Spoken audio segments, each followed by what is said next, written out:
Voice, आज की आवाज। मध्य प्रदेश के इंदौर में फिर एक बार पुलिस की कार्यप्रणाली को लेकर सवालिया निशान खड़े किए गए हैं। कोर्ट में चले हत्या मामले में दोषमुक्त हुए दो युवकों के वरिष्ठ अधिवक्ता द्वारा मीडिया से चर्चा कर बताया गया कि 10 वर्षों के बाद दोनों युवाओं को न्याय मिला है, हत्या के मामले में दोषमुक्त कर दिया है और जल्द ही पूरे मामले में उच्च न्यायालय में मानहानि का केस भी लगाया जाएगा। 10 वर्ष पहले 2013 में भंवरकुआ थाना क्षेत्र में एक महिला के निर्मम हत्याकांड की घटना को अंजाम देकर बदमाशों द्वारा सोने चांदी के जेवरात लूट की वारदात को अंजाम दिया गया था, जिसके बाद पुलिस ने पूरे मामले में दो युवकों जिनके नाम यशपाल और राहुल पाटीदार है, उन्हें गिरफ्तार कर प्रेस कॉन्फ्रेंस करते हुए क्राइम ब्रांच द्वारा बताया गया कि सिक्का उछालने के बाद बदमाशों ने हत्या की घटना को अंजाम देकर लूटपाट की थी। पूरे मामले में 10 वर्षों तक चला जिला न्यायालय में ट्रायल को लेकर तमाम साक्ष्यों की त्रुटि के चलते जिला न्यायालय ने दोनों ही युवकों को दोष मुक्त करते हुए फाइंडिंग दी है कि किसी भी तरह के साक्ष्य नहीं मिले हैं कि युवकों ने हत्या की है। तो वहीं पुलिस द्वारा जो कॉल डिटेल्स प्रस्तुत की गई वह भी जबलपुर की निकली, जिसे लेकर अब पुलिस के खिलाफ वरिष्ठ अधिवक्ताओं और बरी हुए युवकों द्वारा उच्च न्यायालय में मानहानि का दावा भी प्रस्तुत किया जाएगा। ये एक्चुअली सम्राट अशोक नगर भंवरकुआ क्षेत्र का मामला है, जहां पर 16 अक्टूबर 2013 को एक महिला की हत्या हो गई थी। इस मर्डर मिस्ट्री को तत्कालीन क्राइम ब्रांच और उनके अधिकारियों ने एक सप्ताह में सुलझाने और हत्याकांड का पीछे का पूरी की पूरी कहानी उजागर करने का इन्होंने दावा किया था। इसको लेकर प्रेस कॉन्फ्रेंस करी थी। उस प्रेस कॉन्फ्रेंस में उन्होंने बोला था कि हमको कॉल डिटेल के आधार पर 2 आरोपीगण पकड़े, जिसमें एक का नाम यशपाल सिंह राठौर है और दूसरा का नाम है राहुल पाटीदार। इन लोगों ने महिला से इनकी दुश्मनी थी और लूट की नीयत से इन्होंने सबसे पहले सिक्का उछाला और सिक्का उछाल के फिर हत्या का दिन नियत करके इनकी हत्या करी। तो उनकी कॉल डिटेल के आधार पर उनके घर से माल जब्त करके हमने इनको गिरफ्तार करा। लगभग 10 साल चली ट्रायल के दौरान हमने जब कई पुलिस की ओर से पूछताछ करी तो उन्होंने पुलिस की कहानी से बारे जाके एक नई कहानी कोर्ट के सामने बताई, जिससे आरोपीगण निर्दोष हुए। जिसमें सबसे प्रमुख ये थी कि पुलिस ने 21 अक्टूबर 2013 को आरोपीगण के घर पर जाकर उनको अरेस्ट करा। उनके घर की पूरी तलाश ली तो आरोपीगण का खून लगा शर्ट कहीं पर भी नहीं मिला।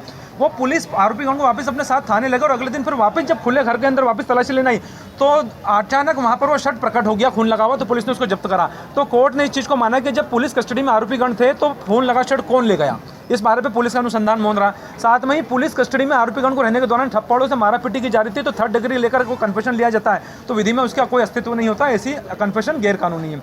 तीसरी चीज़ ये थी कि आरोपीगण की जो कॉल डिटेल थी उस कॉल डिटेल से अलग किसी दूसरे व्यक्ति की जो ग्वालियर जोन की किसी कॉल डिटेल को उन्होंने कोर्ट में पुलिस ने पेश कर दिया। और वह थाने के जो विवेचक महोदय थे TI अशोक तिवारी की इसमें गंभीर लापरवाही सामने आई है कि उन्होंने वास्तविक आरोपी को न पकड़ते हुए इन 2 आरोपियों को जो स्टूडेंट थे, इंजीनियर स्टूडेंट थे, उनको झूठा फंसाया, जिस पर कोर्ट ने ये फाइंडिंग देते हुए कि किसी भी व्यक्ति को पुलिस कस्टडी में 3rd डिग्री देकर या दवा प्रभाव बनाकर अगर कोई कन्फेशन लिया जाता है, उस कन्फेशन के आधार पर कोई जब्ती होती है तो वह संदेहास्पद होकर विश्वसनीय होती है। और दूसरी बात यह कि पुलिस ने एक चाबी का गुच्छा भी जब्त कराता, तो कोर्ट ने बोला कि कोई भी आरोपी अगर लूट करता है तो ये स्वाभाविक नहीं है कि वो चाबी गुच्छा अपने साथ लेकर जाए। इन सभी अभिमत के आधार पर पुलिस की पूरी कहानी को कोर्ट ने अप्रमाणित माना और कोर्ट ने उस समय हमने वही माननीय न्यायालय को भी बताया कि भंवरकुआ थाना साहब निर्दोष आरोपियों को फंसाने का तत्समय आदि था, जिसमें कविता रानी हत्याकांड का भी हमने हवाला दिया था।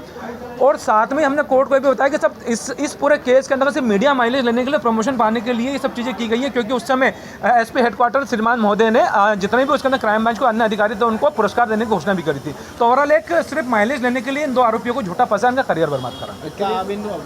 टिप्पणी करी कोर्ट ने पूरे मामले कोर्ट ने इसके अंदर पुलिस के द्वारा जो स्टोरी बनाई थी, जो स्क्रिप्ट बनाई थी, उस स्टोरी को झूठा माना और साथ में माना कि अभियोजन ने अपना मामला संदेह से परे प्रमाणित करने में असफल रहा है। साथ में ही हम अब इसके अंतर्गत चूंकि हाईकोर्ट के अंतर्गत जो 2 आरोपीगण जो शिक्षक आरोपीगण थे, स्टूडेंट थे, ये जेल में रहे, पुलिस के अत्याचार से, मारपीट से ही पुलिस के विटनेस में उसको लेकर हम इसके अंतर्गत लाखों रुपए के मानहानि का दावा और हाईकोर्ट में पिटीशन भी फाइल करने जा रहे हैं। कोर्ट ने मदद करने का आश्वासन दिया। इसमें कोर्ट ने भी वर्तमान में तो साक्ष्यों के अभाव में और दूसरी बात है कि पुलिस की कहानी को संदेहास्पद मान के इनको बरी करा है। अब इसके बाद हमारा तो अगला जो स्टेप है, इस निर्णय के सिरोधार्य रखते हुए आगे हाईकोर्ट में पिटीशन फाइल करेंगे। ये कौन जैसा थे? इसमें श्रीमान अपर सत्र न्यायाधीश श्रीमान प्रेमपाल सिंह ठाकुर साहब थे। इन्होंने फैसला दिया, लगभग 10 साल चले प्रकरण में उन्होंने ये फैसला दिया है। कितने गवाह पेश किए थे? इसके अंदर टोटल पुलिस ने अपने 17 गवाह पेश करे थे। 17 गवाह पेश करने के दौरान जब TI अशोक तिवारी कोर्ट में प्रश्नोत्तर का हमारे जवाब दे रहे थे तो उन्होंने हमारे सभी प्रश्नोत्तर को स्वीकार करा कि उन्होंने सही वास्तविक अनुसंधान नहीं करा, कई चीज़ों में उनकी खामियां थी। इन सब चीज़ों के आधार पर कोर्ट ने पुलिस के लचर